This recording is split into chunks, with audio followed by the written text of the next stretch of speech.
दोस्तों आज हम डार्क हार्वेस्ट मूवी को एक्सप्लेन करने वाले हैं। मूवी स्टार्ट होती है हेलोवीन की रात को एक टाउन में, जहां पर कुछ लड़के मास्क लगाकर किसी इविल एंटिटी का शिकार कर रहे थे जिसका नाम है साउथवुड जैक। ये एक ऐसा डीमन है जो हर साल हेलोवीन की रात को कॉर्नफील्ड में से निकलता है और सीधा चर्च की तरफ जाता है आधी रात से पहले चर्च की बेल बजाने। और टाउन के यंग लड़कों का काम होता है उसे चर्च तक जाने से रोकना, वो भी उसे मारकर। और साउथवुड के रास्ते में जो भी आता है वो उसे मार देता है। और जो लड़का साउथवुड को मारता है उसे बहुत सारे रिवॉर्ड मिलते हैं। और साउथवुड फील्ड से निकलकर एक लड़के को जलाकर मार देता है और वो चर्च की तरफ निकल जाता है। तभी वो लड़के उसे देख लेते हैं और उसके पीछे लग जाते हैं। उन लड़कों के चर्च पहुंचने से पहले ही एक जिम नाम का लड़का उसे मार देता है और जिम उसकी बॉडी को चीरकर खाने लगता है और उसके अंदर से निकल रही थी कैंडीज। और जिम ने साउथवुड का शिकार किया तो हार्वेस्टर गिल्ड ने उन्हें रिवॉर्ड में एक आलीशान घर और साथ ही जिम को एक कार और पूरी दुनिया घूमने के लिए पैसे मिले। अब जिम अपनी नई कार लेकर टाउन से निकल गया। और जिम की फैमिली में 3 मेंबर थे, जिसमें इसके फादर का नाम डैन, मदर का नाम डोना और छोटे भाई का नाम रिची है। रिची अपने भाई के साथ जाना चाहता था पर जिम उसको लेकर नहीं गया। अब हमें 1 साल बाद हेलोवीन के 5 दिन पहले का टाइम दिखाया जाता है और रिची अब पूरी तरह बदल चुका है और वो अपने बड़े भाई जिम जैसा बनना चाहता है। वो टाउन के थिएटर के पास से गुजर रहा था, तभी वो वहाँ की नई वर्कर केली को देखता है जो इस टाउन में नई है और वो दूर जाने के सपने देखती है। और थिएटर में 2 मूवी लगी हुई है। अब रिची स्कूल जाता है, तभी वहाँ का ऑफिसर जेरी रिक्स सब बच्चों को समझा रहा था कि साउथवुड का शिकार करना आसान नहीं है, हमें उसका शिकार करना है पर तुम में से कई बच्चे मारे जाएंगे और हमें उसे चर्च में जाने से रोकना होगा, क्योंकि जब हम उसे रोक नहीं पाए थे तो टाउन में आपदा आ गई थी। और अब हेलोवीन के 3 दिन पहले ये सभी लड़कों को एक रूम में बंद कर देते हैं और उन्हें खाना और पानी भी नहीं देते और उन्हें उस रूम से सीधा हेलोवीन की रात को निकाला जाता है खुगार दरिंदे बनाकर। इसलिए साउथवुड को मारने के बाद उसे चीर फाड़ कर खा गए थे क्योंकि सभी भूखे थे। और इस साल जो भी जीतेगा उसे कार और दुनिया घूमने के पैसे मिलेंगे और उसकी फैमिली की लाइफ भी बदल जाएगी। और जो फैमिली एक बार जीत जाती है वो दोबारा शिकार में हिस्सा नहीं ले सकती ताकि कोई और दूसरी फैमिली जीत सके। और ये रूल रिची तोड़ने वाला है क्योंकि वो भी शिकार में हिस्सा लेगा, पर वो पैसे लेना नहीं चाहता था और वो अपने भाई की तरह बनना चाहता था। इसलिए रिची ने उसमें हिस्सा लिया था क्योंकि सब उसके भाई की इज्जत करते थे, उसकी नहीं। और वो अपने पेरेंट्स से परेशान था और वो अपने भाई से भी जलता है क्योंकि जिम तो पूरी दुनिया घूमकर मजे कर रहा है और वो इसी टाउन में है। रायली नाम का लड़का रिची का पक्का दुश्मन है क्योंकि रिची तो अपने भाई के जैसा बनना चाहता है, लेकिन रायली जिम की कॉपी है। टाउन के किसी भी लड़के के पास चॉइस नहीं होती और उन्हें इसमें हिस्सा लेना ही होगा जिसमें इनकी जान का खतरा है। और रिची जो अपने भाई की वजह से सेफ है वो जबरदस्ती इसमें हिस्सा ले रहा है ताकि वो भी प्रूफ कर सके वो अपने भाई से कम नहीं। और रिची का इसमें पार्टिसिपेट लेना ना तो इसके पेरेंट्स को पसंद आता है ना रायली को, और दोनों की इस वजह से लड़ाई हो जाती है। इसलिए ऑफिसर जेरी रिक्स ने दोनों को बाहर निकाल दिया। और कई लोगों को लगता है साउथवुड कोई मॉन्स्टर नहीं है, बल्कि हर साल ऑफिसर किसी क्रिमिनल को जेल से निकालता है और उसे पंपकिन मास्क पहनाकर बाहर छोड़ देता है मरने के लिए, ताकि सब क्रिमिनल एक एक करके मर जाएं और टाउन का खर्चा कम हो। लेकिन सब लोग इस बात पर यकीन नहीं करते क्योंकि कई लोगों ने साउथवुड को देखा भी है, इसलिए वो शिकार में हिस्सा भी नहीं लेना चाहते थे, लेकिन चॉइस उनकी नहीं है। तभी रिची अपने घर की तरफ जा रहा था और रायली उसके पीछे पड़ गया और वो डर कर थिएटर में छुप गया। और रायली इस पर हावी होता है क्योंकि वो इसकी असलियत जानता है और वो थिएटर में केली से मिलता है जो उसे फ्री पॉपकॉर्न और ड्रिंक देती है क्योंकि वो रिची को पसंद करती थी। रिची उससे पूछता है आज रात डांस पर आ रही हो? केली कहती है मुझे बुलाया नहीं क्योंकि मैं ब्लैक हूँ। और रिची कहता है जब मैं शिकार जीत जाऊंगा तो तुम्हें बुलाऊंगा। इसके बाद रिची अपने दोस्तों के साथ घूम रहा था जिनका नाम है बर्ड और मिच। और तभी कर्फ्यू की बेल बज गई और बर्ड तो अपने घर चला गया, लेकिन मिच और रिची अभी भी बाहर घूम रहे थे। और इसी बीच मिच रिच की तारीफ कर देता है कि तुम अपने भाई से बढ़िया हो और तुम्हें ये बताना होगा शिकार जीत कर। इससे पता चलता है मिच इसका भला नहीं चाहता, बस उसे एक साथी चाहिए जो उसका शिकार जीतने में साथ दे, क्योंकि बर्ड तो घर चला गया था क्योंकि इसका असली दुश्मन रायली नहीं बल्कि मिच है। और रिची को ये बात समझ नहीं आ रही थी, इसलिए उसने घर जाकर पेरेंट्स को बोल दिया कि मैं भी शिकार करूंगा। उसके पेरेंट्स उसे समझा रहे थे लेकिन वो उनकी बात नहीं मान रहा था और गुस्से में उसके डैड ने उसे थप्पड़ मार दिया, जिसके बाद वो और पक्का हो गया शिकार करने के लिए। जिम ने उसे एक पोस्ट कार्ड भेजा था जो कि वो भेजता रहता है और साथ में कई बार लेटर्स भी। रिची बाहर जाता है तो उसे जिम की गर्लफ्रेंड एनी मिलती है जो आज भी उसका वेट कर रही है। और जिम की माँ चाहती है वो जिम को भूलकर अपनी लाइफ में आगे बढ़ जाए। फिर हम एक फार्मर को देखते हैं जो कि फील्ड में एक स्केयरक्रो तैयार करके लटका रहा था, उसे एक पंपकिन पहनाकर, और यही हेलोवीन की रात को जिंदा होकर बनेगा साउथवुड। अगली सुबह जब रिची स्कूल जा रहा था तो रायली ने रास्ते में उसको मारा और वो उसकी बेल्ट उतार कर ले गया जो उसके भाई ने उसे दी थी। इसके बाद उसे जिम का लेटर मिलता है जिसमें जिम ने लिखा था कि वो घर वापस आने का सोच रहा है बाहर कुछ भी नहीं रखा, वो यहाँ पर आकर अपनी फैमिली के साथ रहेगा और जब तक जिम नहीं आता उसे अपनी फैमिली को संभालना था। रिची इतना नाराज हो गया था, वो एक कार चुराकर टाउन छोड़कर जाने लगता है और रिची को टाउन की सीमा पर रोक लिया ऑफिसर जेरी रिक्स ने। रिची ने भागने की कोशिश करी लेकिन ऑफिसर ने उसे मार मार कर बेहोश कर दिया। अब हेलोवीन के 3 दिन बचे थे, इसलिए सभी पेरेंट्स ने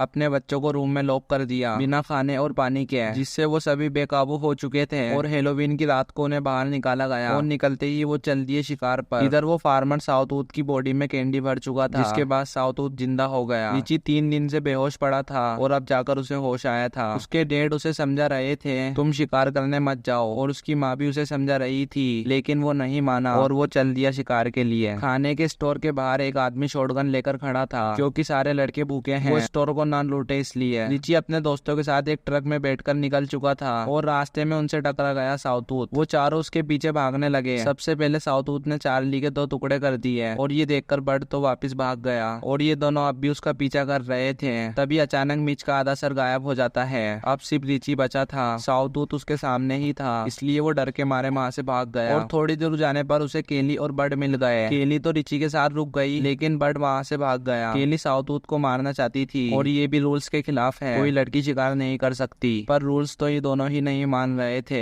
फिर रिची बोलता है हमें उसे मारने के लिए गन चाहिए। इधर बर्ड अपने घर पहुंच चुका था लेकिन उसके पेरेंट्स ने उसे अंदर नहीं लिया। वो चाहते थे बर्ड शिकार करके उनकी लाइफ अच्छी बनाए और बर्ड जानता था वो ये नहीं कर सकता। वो देखता है सामने वाली विंडो में से एक बच्चा चिल्ला रहा था कि साउथवुड तुम्हारे पीछे है और वो गलत नहीं था। ऐसा सेम इसके साथ भी हुआ था और साउथवुड को देखकर बर्ड वहां से भाग जाता है और वो एक जगह पर पहुंचा जहाँ पर कई सारे लड़के छुपे हुए थे। उसे वहाँ छुपने के लिए $20 देने थे जो कि उसके पास थे नहीं। फिर उन सब ने डिसाइड किया बर्ड को अंदर ले लेना चाहिए, लेकिन ये फैसला करने में इन्होंने देर कर दी क्योंकि जैसे ही उन्होंने दरवाजा खोला साउथवुड ने उनके सामने ही बर्ड का मुंह फाड़ दिया। फिर वो अंदर गया तो बाहर आए खून के फुहारे। वो बच्चा भी ये सब देख रहा था और दूसरी तरफ रिची पुलिस ऑफिसर जेरी रिक्स के घर पर पहुंच गया था जहाँ से उसने एक गन चुरा ली थी। इतनी देर में रिची के डैड भी वहाँ पर पहुंच गए लेकिन ऑफिसर घर पर नहीं था, इसलिए उन्हें जाना पड़ा और ये देखकर रिची हैरान था। रिची जब आगे बढ़ा तो उसे ऑफिसर जेरी रिक्स दिख गया था। वो घर घर जाकर ये चेक कर रहा था कि कोई लड़का अपने घर में तो नहीं छुपा। मौका देखकर रिची ने उसकी कार चुरा ली। वो गोली चलाता रह गया लेकिन वो दोनों कार लेकर निकल गए। इधर टाउन में पूरा मेसीकर चालू हो गया था। भूख से पागल लड़के स्टोर पर अटैक कर रहे थे तो गार्ड उन्हें मार रहा था लेकिन उन सब ने मिलकर गार्ड को मार डाला और पूरा स्टोर खाली कर दिया। एक लड़के का हाथ कट चुका था और वो बोल रहा था मेरा बाप तो मुझे मार डालेगा। ये सब चीजें केली और रिची भी देख रहे थे। तभी उन पर अटैक कर दिया रायली और उसके दोस्त ने, जहाँ पर रिची ने पहली बार रायली को पीटा और केली ने उन दोनों को बेहोश कर दिया और रिची अपनी बेल्ट वापस लेता है। फिर वो दोनों साउथवुड को मारने के लिए निकल जाते हैं। माहौल इतना बिगड़ चुका था, हल्की सी सुनने पर लड़के एक दूसरे को मार रहे थे और सेम काम कर रहा था साउथवुड। इधर केली रिची को बता रही थी उसके माँ बाप कार एक्सीडेंट में मर गए थे। तभी कार के रेडियो पर मैसेज आता है साउथवुड की लोकेशन का, लेकिन वो मैसेज भिजवाया था ऑफिसर जेरी रिक्स ने। वो दोनों जल्दी से वहाँ पर पहुंच जाते हैं और साउथवुड भी वहीं पर था। रिची उसे गोली मारने ही वाला था, तभी उसका ध्यान गया उसकी बेल्ट पर, जिसे देखकर वो रुक गया और उसके ऊपर अटैक कर दिया केली ने और साउथवुड उन्हें कुछ किए बिना ही वहाँ से चला गया। ये दोनों जल्दी से कार में बैठकर निकलने ही वाले थे, तभी इन्हें पकड़ लिया ऑफिसर जेरी रिक्स ने, लेकिन वो बातें ज्यादा कर रहा था इसलिए दोनों मौका मिलते ही वहाँ से भाग गए और सीधा रिची के घर पर पहुंच गए, जहाँ पर रिची की मॉम नशे में थी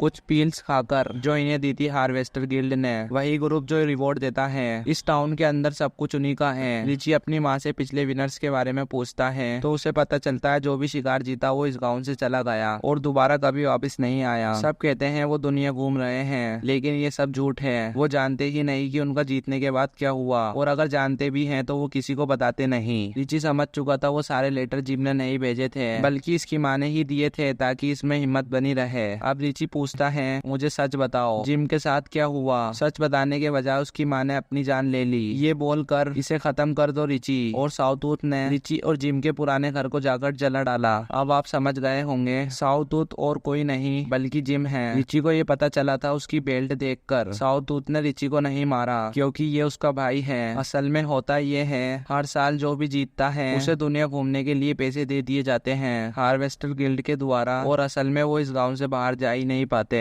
और ऑफिसर जेरी रिक्स उन्हें मार देता है और उसी विनर की बॉडी से बनता है अगला साउथवुड। इसलिए ये रूल है हर फैमिली से एक ही विनर होगा क्योंकि उस फैमिली की एक लाइफ के बदले सारी सुविधा दी जाती है। लेकिन शुरुआत में उन्हें ये नहीं पता होता कि उनका लड़का मारा जाएगा और वो ही अगला साउथूथ बनेगा। ये उन्हें उनके लड़के के मर जाने के बाद पता चलता है और जानने के बाद भी वो कुछ नहीं कर सकते। उन्हें डराया जाता है कि अगर तुम किसी को कुछ भी बताओगे तो तुम्हारी फैमिली को मार दिया जाएगा। और ये सब ऑफिसर जेरी विक्स करता है और पूरी लाइफ उन पेरेंट्स को आलीशान घर में गुजारनी होती है जो उन्हें उनके बेटे की जान के बदले मिला। असल में रिची के पेरेंट्स उसे शिकार पे जाने के लिए इसलिए मना कर रहे थे क्योंकि वो उसकी जान बचाना चाहते थे और उसे समझाते थे तुझे थैंकफुल होना चाहिए अपने भाई का, बस बोल नहीं सकते थे कि उसने तेरे लिए अपनी जान दी। और रिची को ये पता नहीं था, इसलिए वो समझता था कि जिम ही इनका सब कुछ है, उसे हीरो बना दिया जबकि वो घर छोड़कर ऐश कर रहा है। लेकिन असल बात तो ये थी इनके ऐश के लिए उसकी जान चली गई और मरने के बाद भी उसकी आत्मा भटक रही है। उसे फिर से जिंदा किया गया है, फिर से मारने के लिए। और जब वो जिंदा था तो वो शिकार के लिए मजबूर था और अब वो मर गया तो शिकार बनने के लिए मजबूर है। असली शैतान हार्वेस्टर गिल्ड है जो अमीर बनने के लिए हर साल ऐसा करता है। ये इस टाउन का पूरा सच है। उधर रिची के डेड ऑफिसर जेरी रिक्स के पास जाकर उससे बोलता है अब मैं ये और नहीं कर सकता। तो ऑफिसर बोलता है तुम्हें ये करना होगा, नहीं तो ये पूरा टाउन बर्बाद हो जाएगा। एक बार हो चुका है, तुम्हें याद नहीं, और तुम्हें अपनी फैमिली को बचाने के लिए करना होगा। इधर केली रिची को बोल रही थी हमें यहाँ से निकल जाना चाहिए, लेकिन रिची के दिमाग में उसकी माँ के आखिरी शब्द घूम रहे थे इसे खत्म कर दो। और ये खत्म जब होगा जब साउथूथ आधी रात को चर्च में पहुंचेगा। जब कोई विनर ही नहीं होगा तो अगले साल साउथूथ कैसे बनेगा। फिर रिची अपने आलीशान घर को जलाकर चर्च में पहुंच जाता है जहाँ पर रिची के डेड पहले से मौजूद थे और वो बता देते हैं साउथूथ इसका भाई जिम है। रिची अपने भाई को बचाने आता है और इसके डेड उसके भाई को मारने। वो रिची को हार्वेस्टर गिल्ड की सारी सच्चाई बता देता है कि जिम के मरने के बाद इन्हें सारी बात बताई गई और ये भी बोला अगर तुमने ये बात किसी को बताई तो तुम्हारी पूरी फैमिली को मार दिया जाएगा। फिर रिची अपने डेड को बताता है मॉम भी मर चुकी है, साउथूथ बाहर आ चुका था। रिची उसे बचाकर अंदर ला रहा था लेकिन रायली ने साउथूथ को 2 बार शूट कर दिया जिससे वो मरने ही वाला था। तभी साउथूथ रिची को इशारा करता है कि मुझे मार दो, तो रिची उसे मार देता है और वो इस साल का विनर बन जाता है। सभी लड़के साउथूथ को फाड़कर कैंडी खाने लगते हैं और रायली ये सब देखता रहा। सभी को बचाने के चक्कर में रिची खुद फंस गया, लेकिन हार उसने नहीं मानी और उसने वादे के मुताबिक केली को डांस में बुलाया कि हम आज रात इस टाउन से निकलेंगे। और वो अपनी नई कार लेकर निकल रहा था तभी एनी उसके पास आती है और कहती है मुझे भी साथ ले चलो, लेकिन वो उसे इग्नोर करके चला जाता है क्योंकि अभी इसकी जान को खतरा है। बाकी सब लोग खुश थे क्योंकि कोई भी असलियत नहीं जानता था। दूसरी तरफ रिची के डेड ऑफिसर जेरी रिक्स को मारने के लिए पहुंच गए ताकि रिची यहाँ से निकल जाए, लेकिन उल्टा ऑफिसर ने उसे नॉक कर डाला। रिची केली को लेकर निकल चुका था लेकिन आगे रास्ता पहले से ब्लॉक था और पीछे ऑफिसर जेरी रिक्स था और रिची केली को कार में बिठाकर बाहर गया। रिची उसे फील्ड में ले जाकर मार देता है और रिची को लग रहा था कि सब खत्म हो गया। तभी यहाँ पर वो फार्मर आ गया और उसने रिची को जिंदा दफना दिया और फिर वो अपनी गाड़ी लेकर चला गया। इसके बाद वहाँ पर रिची के डेड पहुंचे लेकिन वो रिची को नहीं बचा पाए, लेकिन केली को उन्होंने टाउन से निकाल दिया। फिर हमें 1 साल बाद का सीन दिखाया जाता है। वो फार्मर रिची की बॉडी तैयार करके लटका रहा था, सारा काम उसने कर दिया था, लेकिन रिची के डेड ने आकर उसे मार डाला। और जब रिची जिंदा हुआ तो उसके डेड ने बोला सब कुछ जलाकर राख कर दो। और इसी के साथ ये मूवी यहीं पर खत्म हो जाती है।